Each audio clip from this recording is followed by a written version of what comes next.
This video will be part 1 of confidence intervals and margin of error. If you don't already have these formulas in your notes for the confidence intervals, go ahead and pause the video and copy them down, please. For our first example, we're not going to use the confidence interval portion. We're just going to focus more on margin of error. So it's asking us to determine whether the survey clearly projects the winner and then explain our response. So according to a survey of a random sample of students voting for homecoming queen, 57% plan to vote for Milan and 43% plan to vote for Aisha. The survey's margin of error is plus or minus 6%. So the way that you want to handle this is you just want to go to 57% that's shown for Milan, and then you want to add and subtract that 6% error. So it will look something like this. 57, I'm going to go ahead and subtract first so that I can have it in order, and then 57 plus. So simplifying, the first one is going to be 51 and the second one is 63. So when I'm looking at my interval, it's going to be 51 is my lowest number and then 63 is the highest number. Aisha, I'm going to do the same thing, but hers is 43% and the margin of error is still positive or negative 6%. And so we're going to take 43, we're going to subtract 6, and then we're going to take that same 43 and we're going to add 6. Now her numbers are 37 and 49. So if we're putting it in an interval, it's 37, comma 49. And this is representing percentages because that's what we were talking about. So the explanation that they're asking about is what's going to happen based off of those numbers. Since there is no overlap, the survey clearly projects the winner. You can look at it and see that between 51 and 63%, Milan has the higher chance of winning. For example 2, you are a food inspector for the Food and Drug Administration. A company advertises that their lobster tails are at an average 11 ounces. You take a random sample of 50 lobster tails from the company and get an average of 9.2 ounces. The standard deviation is 1.7 ounces. We're asked to calculate a 90% confidence interval for your estimate of lobster tails. So you'll notice I already have the formula that we're going to use that was shown above earlier in the video. So what I want to do is just find the parts that are shown in my word problem that's going to be needed for me to substitute in. I know I'm going to need the sample. There is an average of 9.2 and also that the standard deviation is 1.7. So on the side, I personally like to always write out what I'm about to use in my formula. So for N, I see 50. For my X bar, I see that I have 9.2. For my standard deviation, 1.7. And then the next thing is what I'm calculating, which is going to be that 90% confidence interval. So you can do that 2 ways. That's going to represent my Z. So I'm just going to go ahead and write it like this. And in class, I'm going to give you a table, and the table is going to have this particular number. But if you were manually wanting to calculate this, you could actually take the percentage and put it in decimal form, add 1 to it, take that number and divide it by 2. And once you do that, you're going to get 0.95. So what we're going to do is we're going to look at the Z table. So 0.95, if I look at that, I see that I have 1.6 and I would have to add that 0.05. And once I do that, I'm going to get 1.65. So that's the rounded version. We're not using that rounded version. You just have to go to your Z table. All right, so we're going to use the information that I have just written and just substitute it in. So the X bar is 9.2 plus or minus. My Z is 1.645. And now I'm going to put the standard deviation of 1.7 in the numerator and take the square root of my sample size, which is 50. Now what I'm going to do is focus on the part that's after the plus or minus because that's my margin of error. So once I go to my calculator, I've already typed it in just so that it'll speed up the process.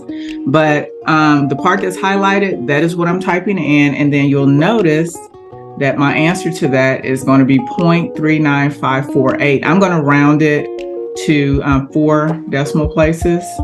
So once I do that, I end up with 9.2 plus or minus, and then what was in the calculator is 0.3955. So at this point, I can actually find my confidence interval by taking this plus or minus and separating it. So in one instance, I have 9.2 minus 0.3955. And in the other instance, I have 9.2 plus 0.3955. Going back to my calculator, you can see I already put that information in as well. So when I subtract it, I got 8.8045. I'm going to round it to the 10th since we're talking about ounces.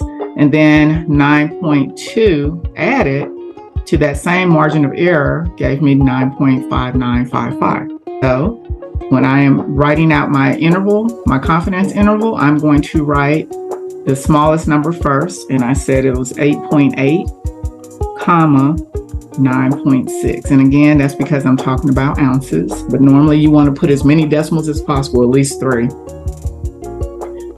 Now, it asked me what was my margin of error. So if I look to see where I already told you which portion is going to be my margin of error. All right, so when I calculate, I get the 0.3955. That is my margin of error. So now the question is asking, based on your sample, do you think the company is advertising correctly? We are 90% confident that the lobster tails are between 8.8 and 9.6 ounces. All right, this is the last example. So in an interview with a spokesperson from the police department, it was stated that most calls are related to an emergency. In a random sample of 60 phone calls reviewed at the police department, 32 were found to be related to an emergency. So we're asked to calculate a 95% confidence interval to determine the type of calls that mostly come through to the police department. As you can see, I've already brought down the formula from above. So the same strategy. I want to pick out in my word problem what's going to be needed. So I know that I have a sample of 60. 32 of the calls were found to be related to an emergency. And I also have a 95% confidence interval. So let's see what we have here. Over to the side, I know in order to get P hat, I am going to have to take a proportion. So I have 32 out of 60. Once I put this in the calculator, that's going to be approximately 0.533. You want to go out at least 3 decimal places when you're doing the P hat. So now I want to look at my sample size, which we know is going to be 60. And then finally my Z, which is going to be the 95% confidence interval. And I can do the same thing. I already know based off of the table we're using in my class that it's going to be 1.96. However, if I wanted to go to the actual Z table, I could type in 0.95, make sure to change that to a decimal, plus 1, divide that by 2, and when I do that, I'm going to get 0.975. And I want to go to my table. I know that it's going to be near 1.96, so I'm looking for 0.975 right here. So 0.975 is going to be 1.9 and 0.06 added together, which is going to give me exactly 1.96. So now what I want to do is just substitute in the information that I have. I have my P hat as 0.533 plus or minus. My Z value is going to be 1.96. I'm going to multiply this all by the square root of P hat, again, which is 0.533. This time I'm going to multiply that times 1 minus that same 0.533. and divide all of that by 60. Again, I'm only focused on the part that's after the plus or minus. That's going to give me my margin of error. Okay, so let's go back to the calculator, and this time I'll show you how to actually input it. So once you go to your calculator, if you wanted to, you can just clear all of that out so you're not confused. And now I'm going to type in 1.96 multiply, and I want to take the square root, which is second x squared, and then I'm going to go to my fraction alpha y, and then select 1. It's going to give me a fraction. Type in 0.533 times 1 minus, make sure you use a minus and not negative, 0.533. Close my parentheses, go to the denominator and put in my sample size of 60. Error over 2 times, close my parentheses, and I should get the margin of error of 0.1262. Yep, that's what I got. So that's what I'm going to use here. Make sure I have this on. 0.1262.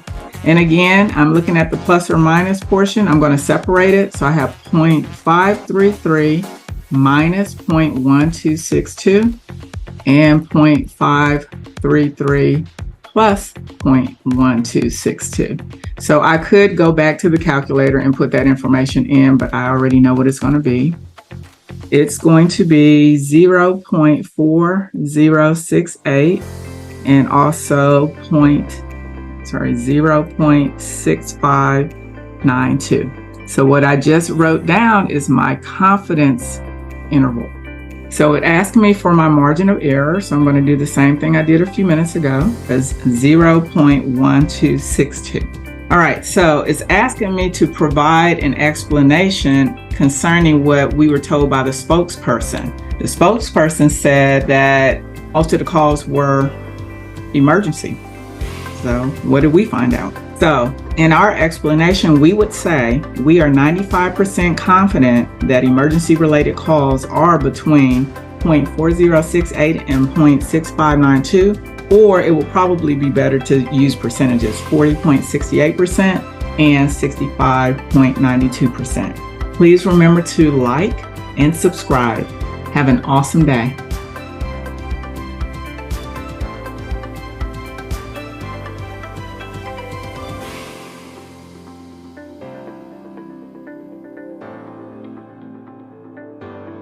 Subscribe.